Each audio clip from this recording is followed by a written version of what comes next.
Om Swastiastu. Perkenalkan, nama saya Nika Dek Devi Pratyadewi, absen 30 dari kelas 11 MIPA 6. Di sini saya akan membahas topik tentang politik etis. Sebelum masuk ke materi, apa kalian tahu apa itu politik etis? Politik etis merupakan suatu pemikiran yang menyatakan bahwa pemerintahan kolonial Belanda memiliki utang tanggung jawab moral kesejahteraan kaum bumi putra.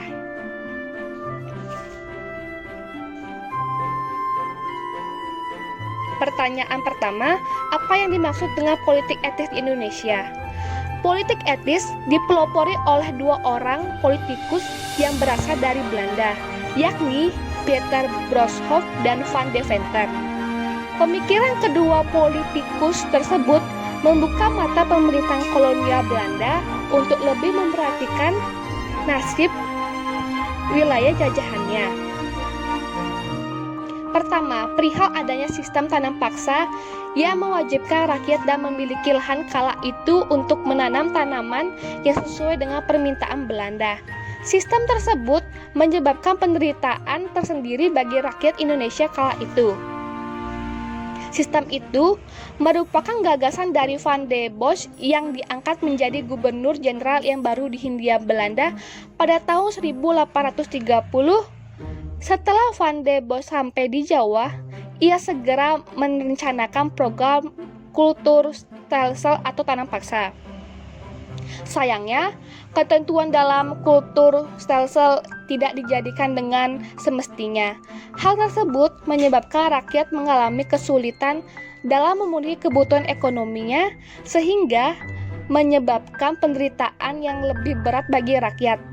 Dalam penerapannya, rakyat juga banyak kehilangan tanahnya karena diambil oleh para bangsawan lokal atau pemerintah Hindia Belanda.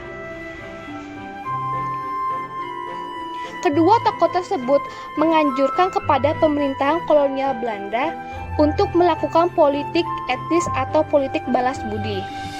Van Deventer berpendapat bahwa pemerintah kolonial Belanda telah banyak berutang budi kepada rakyat Nusantara selama pelaksanaan sistem tanam paksa. Utang budi tersebut harus dibayar oleh pemerintahan Belanda dengan cara memperbaiki nasib rakyat seperti memberikan pendidikan serta kemakmuran bagi kehidupan rakyat Nusantara kala itu. Gagasan tersebut dituangkan dalam artikel tersebut yang berjudul EU Erescu, yang artinya utang budi, dan dimuat oleh majalah De Geest.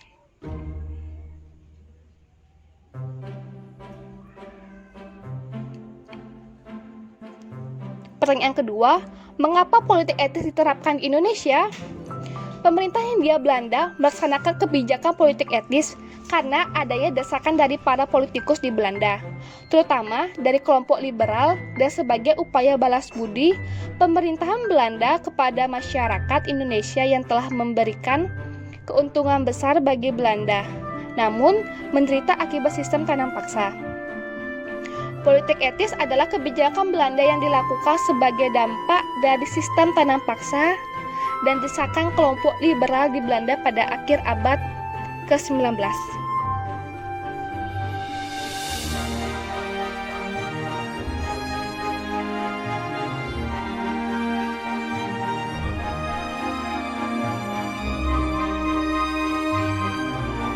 Pertanyaan ketiga, jelaskan kaitan antara politik etis dengan kesadaran nasionalisme yang membawa Indonesia pada masa pergerakan nasional.